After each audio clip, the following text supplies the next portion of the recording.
Hi there. I had a game against Mamedyarov the other day in the streamers battle, and thank you if you did join my teams playing that. It's a very, very strong battle, so please find out the Kingscrusher team on League Chess to join that. Kingscrusher YouTubers and Kingscrusher Twitch all joining together. We really need all the help we can get in that tournament. Anyway, towards the end I played Mamedyarov and he played b3, and I've started to play with this concept of chicken mode. Chicken mode in the engine mode of TSEC is a kind of low contempt. The lower your contempt of the opponent, the less risks you're likely to take, which could backfire. So what is risk? My opponent also was in non-chicken mode. So non-chicken mode meets chicken mode because he berserked. He sliced his 3 minutes into 1.5. So, yeah, he gave me a shot at him. This is a world top 8 grandmaster giving me a shot at him by berserking. The odds are now slightly better, in my view, after he berserked. But still, 1.5 minutes in the hands of a world top 10 player, they're still pretty dangerous. And he's got, the ratings to show it.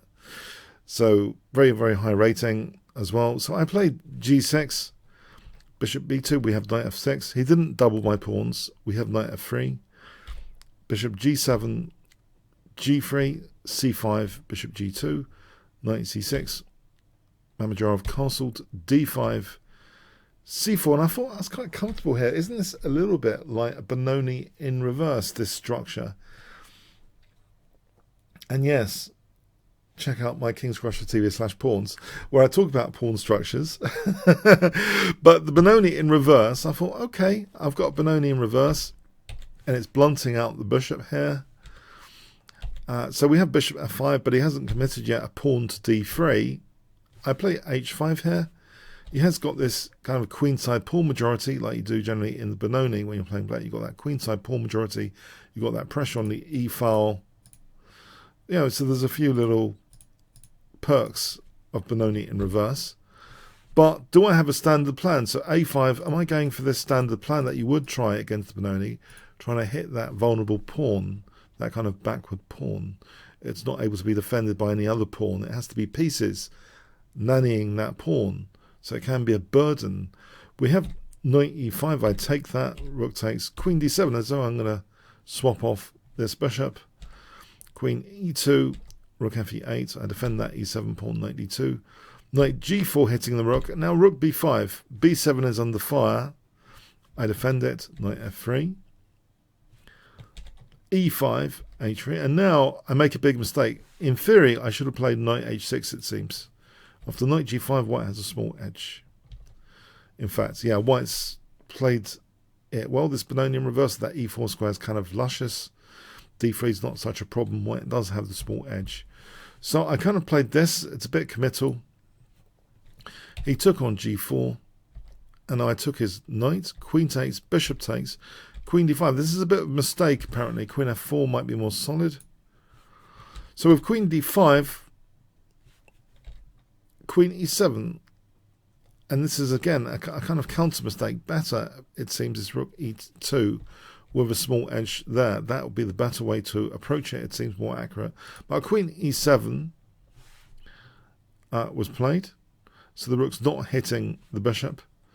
It's not as aggressive. Rook takes b7. And this is a mistake, apparently. Should have played, white should have played bishop e4.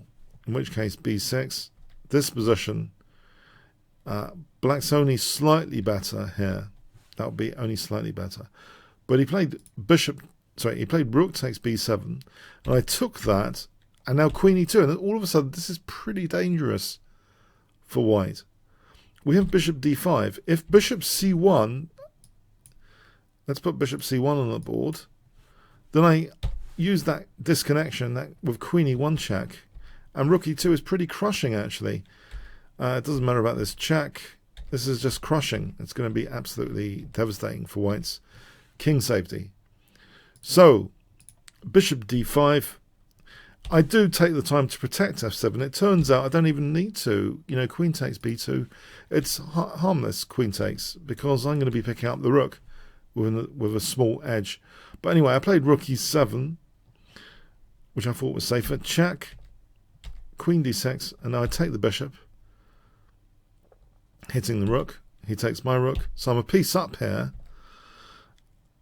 Now queen d1, I thought there's still work to do here. Queen takes, he protects f3. I mean, okay, d3 is there for the taking. And now c5, this is potentially dangerous. c5, this pass pawn. h4, I thought it's a good time to install the form pawn. I install the form pawn, and now I realise the benefit of it. Here, I get kind of the Tarashal behind his pass pawn. Trying to get behind that pass pawn. Now disconnects f7 from f2. The form pawn is now officially more dangerous. g4, queen takes f2 check. And now this so-called chicken mode, you might think, well, how does it relate here? I think if your opponent's already low on time, you play checks, you're sort of draining their clock time. To me, that's kind of chicken, because you're not taking a risk of trying to find anything too clever, anything too creative. So for me, that kind of fits in with chicken mode. And I've noticed this in some of the tournaments online recently. Chicken mode was brought about because I was playing around with my backgrounds, and I noticed, hang on, if I did get in the spirit of this chicken background, my results all of a sudden, they started improving. And I wondered if, the thing is, I've been a bit of an entertainer in these last few years, always taking too many risks, maybe. Generally taking too many risks. So maybe I do need a little bit of chicken mode introduced in my play, this lower contempt of the opponent. And sometimes, you could do something which you haven't got really the evidence for or against fully, but you can still play in a more conservative way. So anyway, playing checks is a kind of more conservative way to, exacerbate an issue in a non-controversial fashion, playing these checks, drain my opponent's time a little bit. And I played this check here, and then I was able to get to this pawn. I thought, big relief. Okay, and now I start to use my pass pawn. So after b5, yeah, he could have played check. I don't think it really does too much to change the picture, although it would have been annoying if he had played check. I mean, there are other checks introduced. But d2 now, and I've stopped that queen h3, but he plays it anyway. And now d1 queening. Now, yeah, it's only a blitz game, and I thought, should I share this? Should I not? Because I've beaten other strong players on blitz. Anyone can beat anyone on blitz. It's the great leveling field. But I thought, yeah, but if you're looking him up on the FIDE list, he is actually a world top 10 player. I thought, yeah, it's the closest I'm going to get to beating a world top 10 player. So I hope you don't mind me sharing it. There are some funny other games. One of my funniest, which has been shared quite a lot on social media, was against Hammer. I thought, mate, maybe I should share that at some point. Let me know. This game Hammer also berserked me. So when these grandmasters, super GMs, they berserk you, you do have a chance. Even if you're a bunny like me, relative bunny to them, you've got a chance. And maybe think about chicken mode. This notion that sometimes you can drain their clock even further. Just don't do anything too clever, creative. Sometimes you can do something positive in a sort of non-controversial manner. So low contempt, what I call chicken mode. I think that's the philosophical point there, especially if they're in non-chicken mode. They've berserked you. They've sliced their time in half. Time can be a major, major factor. So chicken mode, trying to get the opponent in lots of checks, really annoying checks, draining their time. I think it's a viable online strategy for winning, and online chess is quite important at the moment, so I thought I'd mention it. Hope you don't mind. Maybe it's useful to you, the chicken mode concept. Okay. And by the way, if you want to check out some of my courses, Kingscrusher TV/chess tactics is approaching. It's over 1,500 students at the moment. Lots of rave reviews there. Check that out. There's also a sequel for training, Kingscrusher TV Tactics Training. I haven't yet done a course about chicken mode, but maybe in the future. There's opening tango, about opening provocation with knight c6. Pawns, about pawn structure. So maybe that was helpful for this, understanding pawn structures in reverse like Benoni formation.